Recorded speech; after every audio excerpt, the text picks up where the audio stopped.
ಜೈ ಶ್ರೀರಾಮ್. ನಮಸ್ಕಾರ ಸ್ನೇಹಿತರೆ, ಅರುಣೋದಯ ಚಾನಲ್ಗೆ ತಮಗೆಲ್ಲ ಸ್ವಾಗತ. ಸ್ನೇಹಿತರೆ, 2025 ಜುಲೈ ತಿಂಗಳಿನ ಮೀನ ರಾಶಿ ಮತ್ತು ಸಿಂಹ ರಾಶಿಯವರ ಮಾಸ ಫಲಿತಾಂಶಗಳು ಹೇಗಿದೆ ಅಂತ ನೋಡೋಣ. ಈ ತಿಂಗಳಿನಲ್ಲಿ ಯಾವ ಯಾವ ಗ್ರಹಗಳು ಯಾವ ಯಾವ ರಾಶಿಗಳಲ್ಲಿ ಸಂಚಾರವನ್ನು ಮಾಡ್ತಾ ಇದ್ದಾರೆ ಅಂತ ಒಮ್ಮೆ ನೋಡೋಣ.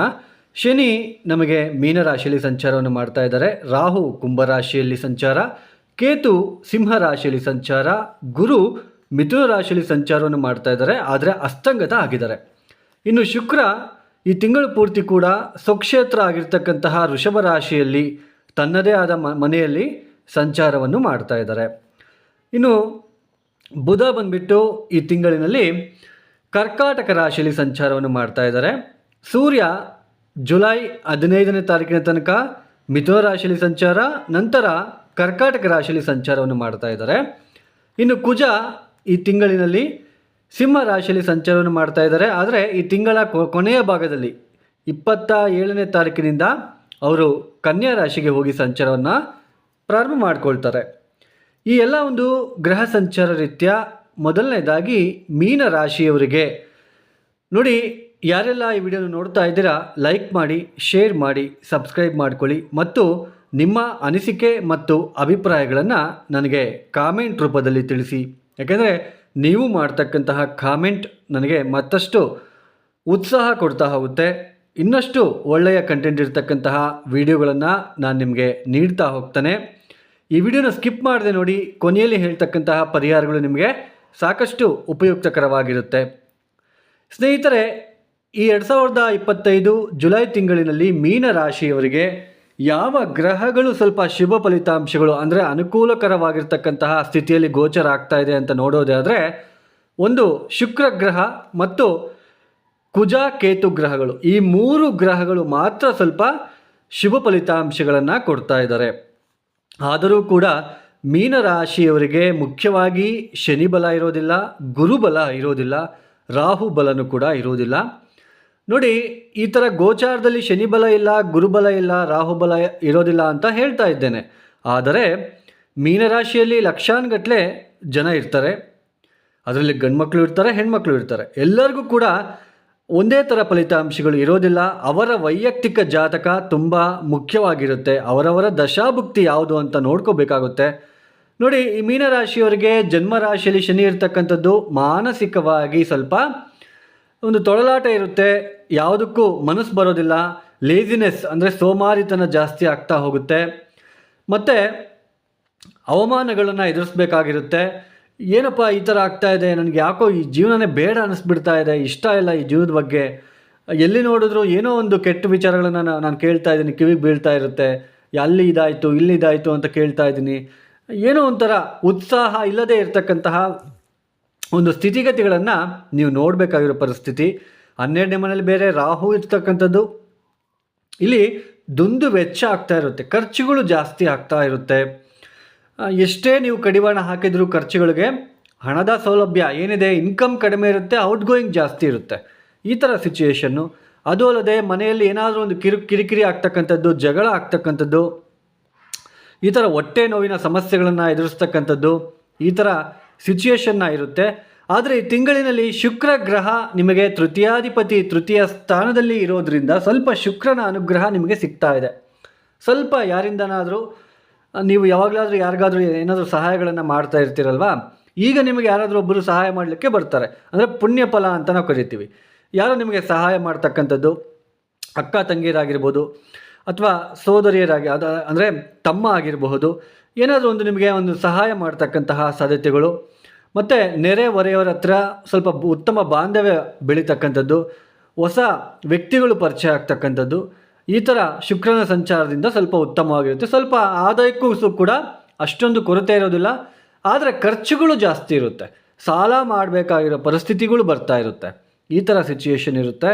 ಮತ್ತು ಚರ್ಮಕ್ಕೆ ಸಂಬಂಧಪಟ್ಟಿರ್ತಕ್ಕಂತಹ ಮತ್ತು ಹಲ್ಲು ನೋವು ಅಥವಾ ಒಸಡಿಗೆ ಸಂಬಂಧಪಟ್ಟಿರ್ತಕ್ಕಂತಹ ಕೆಲವೊಂದು ಅಲರ್ಜೀಸ್ನ ನೀವು ಈ ತಿಂಗಳಿನಲ್ಲಿ ನೋಡಬೇಕಾಗಿರೋ ಪರಿಸ್ಥಿತಿ ಇರುತ್ತೆ.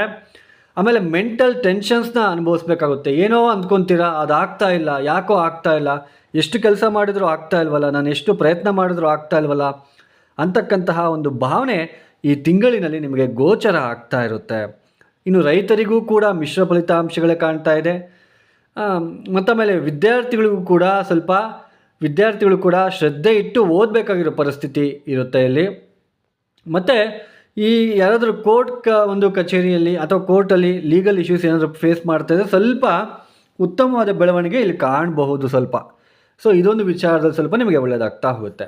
ಸ್ವಲ್ಪ ಹಣಕಾಸಿನ ವಿಚಾರದಲ್ಲಿ ಸ್ವಲ್ಪ ಪರವಾಗಿಲ್ಲ. ಆದರೆ ಜನ್ಮರಾಶಿಯಲ್ಲಿ ಶನಿ ಇರ್ತಕ್ಕಂಥದ್ದು, ಆ ಶನಿನ ಕುಜ ಅಷ್ಟಮ ದೃಷ್ಟಿಯಿಂದ ನೋಡ್ತಾ ಇರೋದು ಏನೋ ಒಂದು ತಿಳಿಯದ ಒಂದು ಭಯ, ನೋವು, ಮಾನಸಿಕವಾಗಿ ಯಾರ ಹತ್ರ ಹೇಳ್ಕೊಳಕ್ಕಾಗದೇ ಇರತಕ್ಕಂತಹ ಸ್ಥಿತಿ, ಈ ಥರ ಒಂದು ಸಿಚುಯೇಷನ್ ನಿಮಗೆ ಮೀನರಾಶಿಯವರಿಗೆ. ಈ ಮೀನರಾಶಿಯವರು ನೋಡಿ, ಜನ್ಮ ಶನಿ ಅಂತ ಬಂದಾಗ ಎಲ್ಲರೂ ಕೂಡ ತಪ್ಪುಗಳನ್ನು ಮಾಡ್ತಾರೆ, ಪರಿಹಾರ ಕರೆಕ್ಟಾಗಿ ಮಾಡ್ಕೊಳಲ್ಲ. ಇದು ಯಾಕೆ ಅಂತಂದರೆ ನಿಮ್ಮ ಜನ್ಮ ಜಾತಕದಲ್ಲಿರ್ತಕ್ಕಂತಹ ದಶಾಭುಕ್ತಿ ಇದೆಲ್ಲನೂ ನೋಡ್ಕೊಂಡು ಬಿಟ್ಟರೆ ಗೊತ್ತಾಗುತ್ತೆ ಯಾಕೆ ನೀವು ತಪ್ಪುಗಳನ್ನು ಮಾಡ್ತಿದ್ದೀರಾ ಅಂತ. ಏನು ತಪ್ಪುಗಳು ಅಂದರೆ, ಈ ಥರ ಜನ್ಮ ಶನಿ ಸಾಡೆ ಸಾತಿ ಶನಿ ಬಂದಾಗ ಈಶ್ವರನಿಗೆ ತ್ರಯೋದಶಿ ತಿಥಿ ಅಂತ ಬರುತ್ತೆ. ಶನಿ ತ್ರಯೋದಶಿ ದಿನ ಈಶ್ವರನ ದೇವಸ್ಥಾನದಲ್ಲಿ ಸಾಯಂಕಾಲ ಪ್ರದೋಷ ಕಾಲದಲ್ಲಿ ಎಳ್ಳೆಣ್ಣೆ ಅಭಿಷೇಕ ಮಾಡಿಸ್ತಾ ಇರಬೇಕು. ಪ್ರತಿನಿತ್ಯ ಸಾಯಂಕಾಲ ಪ್ರದೋಷ ಕಾಲದಲ್ಲಿ ಎಳ್ಳು ಬತ್ತಿಯನ್ನು ಶಿವನ ದೇವಸ್ಥಾನದಲ್ಲಿ ಹಚ್ಚಿಬಿಟ್ಟು 11 ಪ್ರದಕ್ಷಿಣೆ ಮಾಡಿಕೊಂಡು ಮೃತ್ಯುಂಜಯ ಮಂತ್ರ ಮತ್ತು ಶಿವಪಂಚಾಕ್ಷರಿ ಮಂತ್ರಗಳನ್ನು ಹೇಳ್ಕೊಳ್ತಾ ಇರಬೇಕು. ಅದು ಬಿಟ್ಟು ಶನಿಗೆ ಸಂಬಂಧಪಟ್ಟಿರ್ತಕ್ಕಂತಹ ಉಂಗುರಗಳನ್ನು ಹಾಕ್ಕೊತೀರಾ, ಏನೇನೋ ಮಾಡೋದಕ್ಕೆ ಹೋಗ್ತೀರಾ. ನೋಡಿ, ಶನಿ ನಿಮಗೆ ಬಾಧೆ ಕೊಡೋದಕ್ಕೆ ಬಂದಿದ್ದಾನೆ. ನಿಮ್ಮ ಕರ್ಮವನ್ನು ಏನು ನೀವು ಹಿಂದೆ ತಪ್ಪುಗಳನ್ನು ಮಾಡಿರ್ತೀರೋ ಆ ತಪ್ಪಿಗೆ ತಕ್ಕಂತೆ ಶಿಕ್ಷೆ ಕೊಡೋದಕ್ಕೆ ಬಂದಿದ್ದಾರೆ ಜನ್ಮ ಶನಿಯಾಗಿ. ಸೊ ಈಗ ನೀವು ಆ ಶನಿಯಿಂದ ತಪ್ಪಿಸ್ಕೋಬೇಕು ಅಂದರೆ ಅವ್ರು ಕೊಡ್ತಕ್ಕಂತಹ ಸ್ವಲ್ಪ ನೆಗೆಟಿವ್ ಇಂಪ್ಯಾಕ್ಟಿಂದ ಸ್ವಲ್ಪನಾದರೂ ಮನಸ್ಸಿಗೆ ಹಗುರ ಆಗಬೇಕು ಅಂತಂದರೆ ಶಿವ ಮತ್ತು ಕಾಲಭೈರವೇಶ್ವರ ಆರಾಧನೆಯನ್ನು ಮಾಡ್ತಾ ಬರಬೇಕು. ಇದು ಸಾಕಷ್ಟು ಜನಕ್ಕೆ ಗೊತ್ತಿಲ್ಲ, ಇದು ಅರ್ಥ ಮಾಡ್ಕೊಳ್ಳಿ. ಸೊ ಈ ಪರಿಹಾರಗಳನ್ನು ಮಾಡ್ಕೊಳ್ತಾ ಬನ್ನಿ. ಸಾಧ್ಯ ಆದರೆ ದತ್ತಾತ್ರೇಯ ಸ್ತೋತ್ರಗಳನ್ನು ಪಠನೆ ಮಾಡ್ಕೊಳ್ಳಿ. ನನ್ನ ಚಾನಲಲ್ಲಿ ನಾನು ಶಾರ್ಟ್ ವಿಡಿಯೋದಲ್ಲಿ ಹಾಕಿದ್ದೇನೆ ದತ್ತಾತ್ರೇಯ ಸ್ತೋತ್ರಗಳನ್ನು, ಅದನ್ನು ಪಠನೆ ಮಾಡ್ಕೊಳ್ಳಿ. ಇನ್ನು ಮುಂದಿನ ಒಂದು ರಾಶಿ ಸಿಂಹರಾಶಿ. ಈ ಸಿಂಹರಾಶಿಯವರಿಗೆ ನೋಡಿ, ಮುಖ್ಯವಾಗಿ ಇಲ್ಲಿ ಏನಾಗುತ್ತೆ ಅಂತಂದರೆ, ಈ ಒಂದು ತಿಂಗಳಿನಲ್ಲಿ ಯಾವ ಗ್ರಹಗಳು ಶುಭ ಫಲಿತಾಂಶಗಳನ್ನು ನೀಡ್ತಾ ಇದ್ದಾರೆ ಅಂತ ನೋಡೋದಾದರೆ ಸ್ವಲ್ಪ ಶುಕ್ರ, ಗುರು, ಸೂರ್ಯ ಈ 3 ಗ್ರಹಗಳು ಸ್ವಲ್ಪ ಶುಭ ಫಲಿತಾಂಶಗಳನ್ನು ನೀಡ್ತಾ ಇದ್ದಾರೆ. ಆದರೂ ಕೂಡ ಜನ್ಮರಾಶಿಯಲ್ಲಿ ಕುಜ, ಕೇತು ಏನಿದ್ದಾರೆ ಇದು ಸ್ವಲ್ಪ ಕೋಪತಾಪ ಹೆಚ್ಚಾಗ್ತಕ್ಕಂಥದ್ದು, ಶಾರ್ಟ್ ಟೆಂಪರ್, ಆರೋಗ್ಯದಲ್ಲಿ ವ್ಯತ್ಯಾಸಗಳುಂಟಾಗ್ತಾ ಹೋಗುತ್ತೆ. ಕುಜನ ದೃಷ್ಟಿ ಅಷ್ಟಮ ಸ್ಥಾನದ ಮೇಲೆ ಇರೋದ್ರಿಂದ ಆರೋಗ್ಯದ ವಿಚಾರದಲ್ಲಿ ಜಾಗ್ರತೆ, ವೆಹಿಕಲ್ ಓಡಿಸ್ಬೇಕಾದ್ರೆ ಜಾಗ್ರತೆ. ಈ ಸಮಯದಲ್ಲಿ ಸಿಂಹರಾಶಿಯಲ್ಲಿ ಹುಟ್ಟಿರ್ತಕ್ಕಂಥವ್ರಿಗೆ ಯಾರಿಗಾದ್ರೂ ಶನಿ ಮಹಾದಶ, ಶನಿ ಭುಕ್ತಿ ಅಥವಾ ಚಂದ್ರ ಮಹಾದಶ, ಚಂದ್ರ ಭುಕ್ತಿ ಅಥವಾ ಕುಜ ಮಹಾದಶ, ಕೇತು ಭುಕ್ತಿ ಈ ಥರ ಏನಾದರೂ ನಡೀತಾ ಇದ್ದರೆ ಸಾಕಷ್ಟು ಎಚ್ಚರಿಕೆಯಿಂದ ಇರಬೇಕು. ಮತ್ತು ಪತಿ ಪತ್ನಿಯರಲ್ಲೂ ಸ್ವಲ್ಪ ವಿರಸ ಕಂಡು ಬರ್ತಾ ಇರುತ್ತೆ. ಮತ್ತು ಮುಖ್ಯವಾಗಿ ಕುಟುಂಬದ ವಿಚಾರದಲ್ಲಿ, ಹೆಚ್ಚಾಗಿ ಆರ್ಥಿಕ ವಿಚಾರದಲ್ಲಿ ಸಾಕಷ್ಟು ನೋವುಗಳನ್ನು ಅನುಭವಿಸ್ಬೇಕಾಗಿರುತ್ತೆ. ನೋಡಿ, ಸಾಕಷ್ಟು ಯೂಟ್ಯೂಬ್ ಚಾನಲಲ್ಲಿ ಹೇಳ್ತಾ ಇದ್ದಾರೆ ಲಾಭಸ್ಥಾನದಲ್ಲಿ ಸೂರ್ಯ, ಗುರು ಇದ್ದಾರೆ, ಹಣಕಾಸಿನ ವಿಚಾರದಲ್ಲಿ ತೊಂದರೆ ಇರೋದಿಲ್ಲ ಅಂತ ಹೇಳಿಬಿಟ್ಟು. ಬಟ್ ದಶಾಭುಕ್ತಿ ಯಾವುದು ನಡೀತಾ ಇದೆ ಅನ್ನೋದು ತುಂಬ ಮುಖ್ಯವಾಗಿರುತ್ತೆ. ಈ ಸಮಯದಲ್ಲಿ ನಿಮಗೇನಾದರೂ ಸೂರ್ಯ ಮಹಾದಶ, ಗುರು ಮಹಾದಶ ನಡೀತಾ ಇದ್ದರೆ ಚೆನ್ನಾಗಿರುತ್ತೆ. ಅಷ್ಟಕವರ್ಗ ಬಿಂದುಗಳು ಕೂಡ ತುಂಬ ಮುಖ್ಯ ಸ್ನೇಹಿತರೆ. ನಾನು ಸಾಕಷ್ಟು ವಿಡಿಯೋದಲ್ಲಿ ಹೇಳ್ತಾ ಬರ್ತಾ ಇದ್ದೇನೆ. ಅಷ್ಟಮ ಶನಿ ಈಗ ಸಿಂಹರಾಶಿಯಲ್ಲಿ ಹುಟ್ಟಿರ್ತಕ್ಕಂಥ ಲಕ್ಷಾನುಗಟ್ಟಲೆ ಮಂದಿಗೂ ಕೂಡ ಅಷ್ಟಮ ಶನಿ ಕೆಟ್ಟದ್ದು ಮಾಡುತ್ತಾ ಇಲ್ಲ. ಅಲ್ಲಿ ಅಷ್ಟಕವರ್ಗ ಬಿಂದುಗಳು, ದಶಾಭುಕ್ತಿ ಇದನ್ನೆಲ್ಲ ನೋಡ್ಕೋಬೇಕಾಗುತ್ತೆ. ಅಷ್ಟಮ ಶನಿ ಬಂದಾಗ ಸ್ವಲ್ಪ ಆರೋಗ್ಯದಲ್ಲಿ, ಹಣಕಾಸಿನ ವಿಚಾರದಲ್ಲಿ, ಉದ್ಯೋಗದ ವಿಚಾರದಲ್ಲಿ ಸ್ವಲ್ಪ ತೊಂದರೆಗಳನ್ನು ಅನುಭವಿಸಲೇಬೇಕು. ಬಟ್ ದಶಾಭುಕ್ತಿ ಚೆನ್ನಾಗಿದ್ದರೆ ಇದು ಯಾವುದು ನಮ್ಮ ಹತ್ತಿರ ಕೂಡ ಬರೋದಿಲ್ಲ ಸ್ನೇಹಿತರೆ. ಮತ್ತು ಬುಧ ನಮಗೆ ದ್ವಿತೀಯಾಧಿಪತಿ ವ್ಯಯಸ್ಥಾನದಲ್ಲಿರೋದ್ರಿಂದ ಈ ತಿಂಗಳಿನಲ್ಲಿ ದುಂದು ವೆಚ್ಚ, ಹಣಕಾಸಿನ ವಿಚಾರದಲ್ಲಿ ಸಾಕಷ್ಟು ಏರಿಳಿತಗಳನ್ನು ನೀವು ನೋಡಬೇಕಾಗುತ್ತೆ. ಕುಟುಂಬದ ವಿಚಾರದಲ್ಲೂ ಕೂಡ ಸಾಕಷ್ಟು ಏರಿಳಿತಗಳನ್ನು ನೀವು ನೋಡಬೇಕಾಗಿರೋ ಪರಿಸ್ಥಿತಿ ಈ ತಿಂಗಳಿನಲ್ಲಿ ಕಾಣ್ತಾ ಇರುತ್ತೆ ಅಂತ ಹೇಳಬಹುದು. ಸ್ವಲ್ಪ ಅಗ್ರೆಸಿವ್ ನೇಚರ್, ಕೋಪತಾಪಗಳನ್ನು ಕಡಿಮೆ ಮಾಡ್ಕೊಳ್ಳಿ, ಇಲ್ಲಾಂದರೆ ಸ್ವಲ್ಪ ತೊಂದರೆಗಳನ್ನು ಅನುಭವಿಸ್ಬೇಕಾಗುತ್ತೆ. ರೈತರಿಗೂ ಕೂಡ ಸ್ವಲ್ಪ ತೊಂದರೆದಾಯಕವಾಗಿರ್ತಕ್ಕಂಥ ಸ್ಥಿತಿ. ಮತ್ತು ಕೀಟಗಳಿಂದ ಸರ್ಪಬಾಧೆ, ಸರ್ಪಗಳು ನಿಮಗೆ ಕಾಣ್ತಾ ಇರುತ್ತೆ ಈ ಸಮಯದಲ್ಲಿ, ಯಾರಿಗಾದರೂ ಕಾಣ್ತಾ ಇರುತ್ತೆ ನೋಡಿ, ಬೇಕಾದರೆ ಸರ್ಪಗಳು ಕನಸಿನಲ್ಲಿ ಬರೋದು, ಸರ್ಪಗಳು ಕಾಣೋದು, ಕೀಟ ಬಾಧೆ ಉಂಟಾಗ್ತಕ್ಕಂತಹ ಸಾಧ್ಯತೆ ಈ ಸಿಂಹರಾಶಿಯವರಿಗೆ ಹೆಚ್ಚಾಗಿ ಕಾಣ್ತಾ ಇರುತ್ತೆ ಅಂತಲೇ ಹೇಳ್ಬೋದು. ಹಣಕಾಸಿನ ವಿಚಾರದಲ್ಲಿ ಫ್ಲಕ್ಚುಯೇಷನ್ ಇರುತ್ತೆ, ನಿಮಗೆ ಜಾಸ್ತಿ ಫ್ಲಕ್ಚುಯೇಷನ್ ಉಂಟಾಗ್ತಾ ಇರುತ್ತೆ.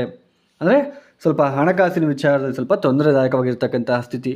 ಲಾಭಕ್ಕೆ ತೊಂದರೆ ಇರೋದಿಲ್ಲ, ಬರ್ತಾ ಇರುತ್ತೆ, ಏನೋ ಸ್ವಲ್ಪ ಬರ್ತಾ ಇರುತ್ತೆ. ಬಟ್ ಇಲ್ಲಿ ಖರ್ಚುಗಳು ಜಾಸ್ತಿ, ಅನಗತ್ಯ ಖರ್ಚುಗಳು ಜಾಸ್ತಿ. ಮತ್ತು ನೀವು ಯಾರನ್ನು ಪ್ರಾಣ ಸ್ನೇಹಿತರು ಅಂತ ನಂಬಿರ್ತೀರೋ ಅದು ಈ ಸಮಯದಲ್ಲಿ ಅವರು ನಿಮಗೆ ಸಹಾಯ ಮಾಡೋದಕ್ಕೆ ಮುಂದೆ ಬರೋದಿಲ್ಲ. ನೀವು ಬೇಕಾದ್ರೆ ಅಬ್ಸರ್ವ್ ಮಾಡ್ತಾ ಇರ್ತೀರ, ನಿಮಗೆ ಗೊತ್ತಾಗ್ತಾ ಇರುತ್ತೆ. ದಶಾಭಕ್ತಿ ನೋಡ್ಕೊಳ್ಳಿ. ಈ ಸಿಂಹರಾಶಿಯವರು ಪ್ರತಿನಿತ್ಯ ಸೂರ್ಯ ನಮಸ್ಕಾರ, ಆದಿತ್ಯ ಹೃದಯ ಸ್ತೋತ್ರಗಳನ್ನು ಪಠನೆ ಮಾಡ್ಕೊಳ್ತಕ್ಕಂಥದ್ದು, ಮತ್ತು ಸುಬ್ರಹ್ಮಣ್ಯನ ಸ್ತೋತ್ರಗಳು, ಮತ್ತು ಪ್ರತಿ ಶನಿವಾರ ಈಶ್ವರನ ದೇವಸ್ಥಾನದಲ್ಲಿ ಎಳ್ಳುಬತ್ತಿ ಹಚ್ಚೋದಕ್ಕೆ ಪ್ರಯತ್ನ ಮಾಡಿ. ಮೃತ್ಯುಂಜಯ ಮಂತ್ರವನ್ನು ಪಠನೆ ಮಾಡ್ಕೊಳ್ಳಿ. ಈ ವಿಡಿಯೋ ನಿಮಗೆ ಇಷ್ಟ ಆಗಿದ್ರೆ ಲೈಕ್ ಮಾಡಿ, ಶೇರ್ ಮಾಡಿ, ಸಬ್ಸ್ಕ್ರೈಬ್ ಮಾಡ್ಕೊಳ್ಳಿ. ಸರ್ವೇ ಜನೋ ಸುಖಿನೋ ಭವಂತು. ಧನ್ಯವಾದಗಳು. ಜೈ ಶ್ರೀರಾಮ್.